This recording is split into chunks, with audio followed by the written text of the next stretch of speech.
بسم اللہ الرحمن الرحیم۔ زندگی کبھی کبھار تمہیں ایسے موڑ پر لے آتی ہے جہاں صرف دو ہی راستے ہوتے ہیں۔ پہلا یہ کہ حقیقت سے بھاگتے رہو، اور دوسرا یہ کہ اللہ کی رضا میں راضی ہو جانا۔ تو تمہارے لیے بہتر یہی ہے کہ اللہ کی رضا میں راضی ہو جاؤ۔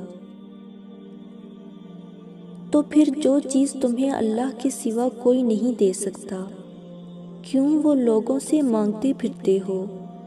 دل کا سکون اس نے اپنے پاس رکھا ہے، پھر کیوں اسے چھوڑ کر لوگوں میں تلاش کرتے ہو؟ یہ حقیقت ہے کہ جب انسان کسی چیز سے ڈرتا ہے تو اس سے دور بھاگتا ہے، لیکن جب اللہ سے ڈرتا ہے تو اللہ کے اور قریب ہو جاتا ہے۔